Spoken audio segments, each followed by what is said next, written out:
Na naman mga kabiday, kaya magpakain na tayo ng gansa.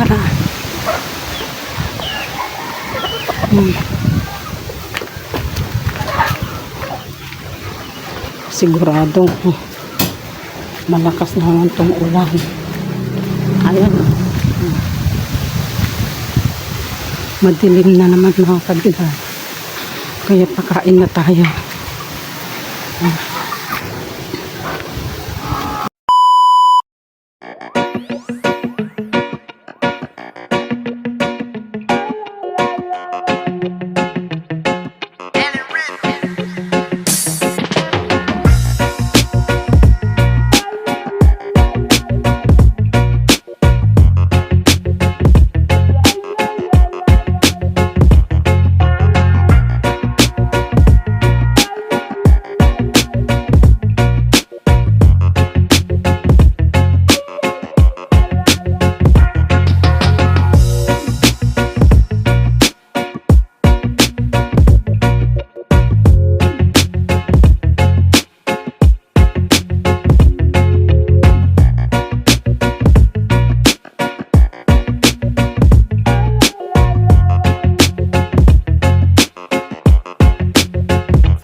Wala si sister. Ito, buwid na ito. Malakas na naman yung ulan. Nakakatakot na naman.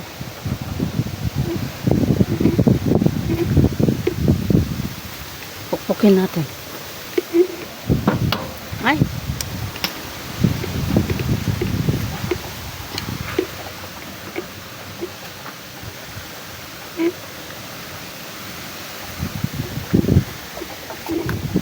Kasi naman hangin.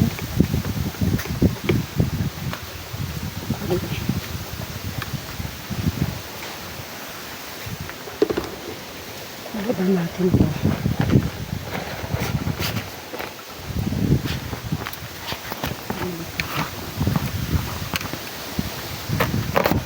Yes. Maninira naman ako. Puros na lang ano.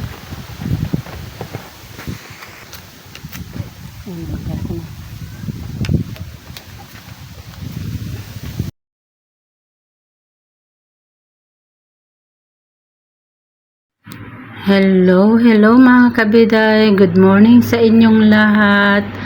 At sana'y masuportahan nyo ang aking simpleng vlog ni Ate Elma, si Ate Biday nyo. Yan, morning time, magpuputol ako ng ng kahoy sa likuran ng bahay.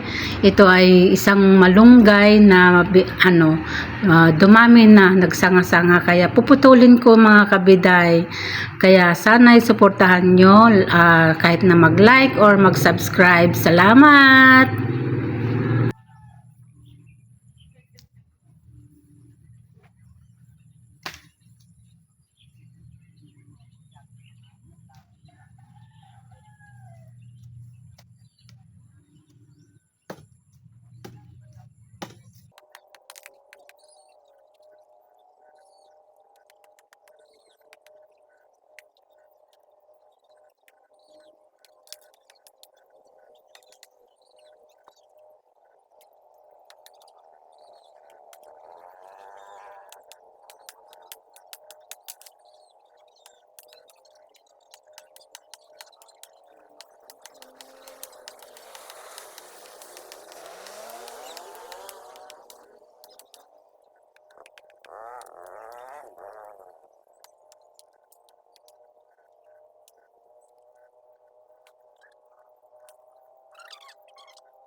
Hello mga kabiday. Lumapit sa akin si Kuya. Sabi daw niya, tutulungan daw niya ako magputol ng kahoy at ako'y magtatapon ng mga kahoy sa likuran. Kaya binigay ko yung yung itak, siya na lang putol ng mga kahoy. Si kuya yan mga kabiday.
Pasensya na mga kabiday kung magbo-voice na naman tayo kasi syempre wala tayo kasing stand na pagtatayuan kasi nilagay ko lang diyan sa sa balag ba yun, balag, hindi ko alam kung anong balag sa Ilocano, yung mga pag ng mga gulay.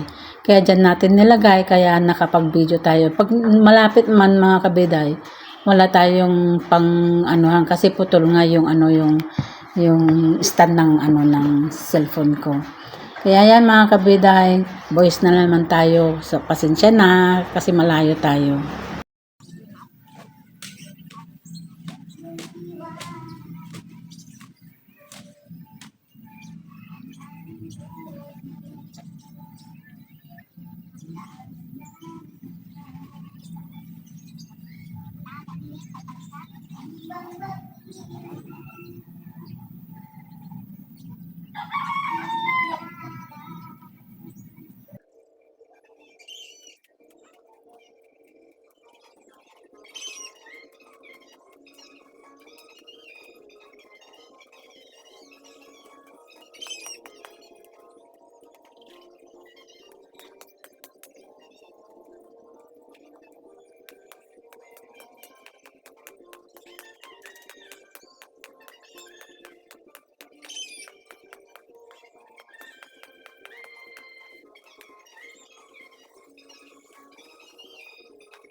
Hello mga kabiday, pasensya na at ako'y continue ng pinutol ko na yung yung malunggay kasi ang alam ni Kuya hindi ko puputulin lahat, pero ako rin hindi ko alam na puputulin ko, kaya lang sabi ko tinignan ko ng pagkatapos na nagputol ni Kuya at parang matpangit tignan, kaya sabi ko putulin ko na lang kahit nakalahati para naman yan tutubo naman yan pag medyo matagal-tagal na, kaya sabi ko putulin ko na lang para mas maganda. Kaya yan, inumpisan ko na mga kabiday. Ako nang nagputol.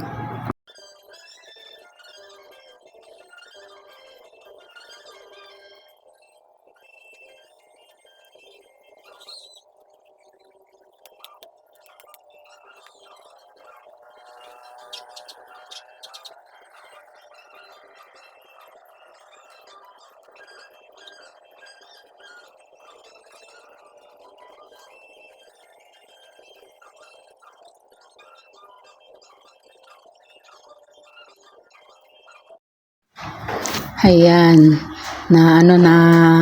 naputol-putol ko na rin, putulin ko lahat yan. Nakamod si Ate Kabiday nyo, mga kabiday, tama yung sarili natin na kung nasa mood ka or naka in the mood ka, ganun. Totoo yan mga kabiday. Yan nga, yung pagputol ko yan, nakamood ako. Kaya nagputol ako. Saka promise ko naman na puputulin ko yan. Nasabi ko noon yan mga kabiday. Kaya yan, kaya pinutol ko na yan para para maluwag-luwag naman yung sa likuran natin. Kaya minsan gusto ko sanang magdamo dyan sa harapan sa sobrang dami ng mga damo na kaya na dyan sa mga kapitbahay, kasi yan na lang ang nakikita nila. Kasi alam nyo mga kabiday, ang bara-barangay mga kabiday, may time na may libreng nag-i-spray sila sa harapan ng bahay-bahay natin sa kalsada. Pero mga kabiday, nung nakita ko nag-spray sila, pero hindi naman masyadong na-sprayhan mga kabiday. Pero alam nyo mga kabiday, hindi ko naman sinasabing ako, kaya lang nakikita ko mga kabiday na yung mga kamag-anakan nila or mga pati sa loob ng bahay nila, mga kasarapan ng bahay nila mga kabiday, ini-sprayhan. Pero dito sa sa lugar namin, sa lugar ko,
Hello mga kabidayan, natapos na rin sa wakas na naputol ko na ang malunggay.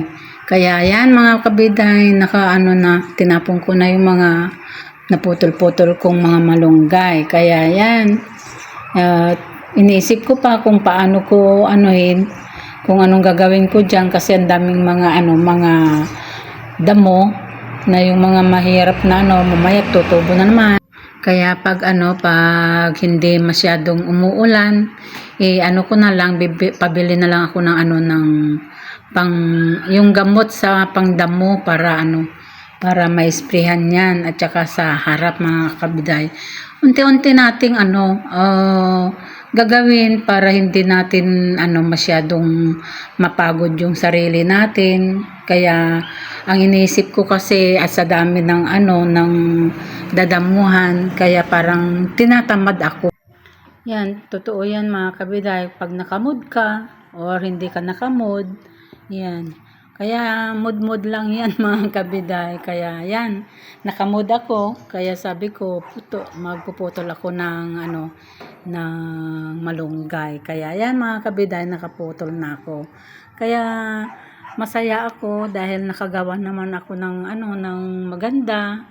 Kaya mas maganda yung unti-unti nating ginagawa para hindi tayo mag-isip ng nakakatamad, ganun, nakakapagod, ganun.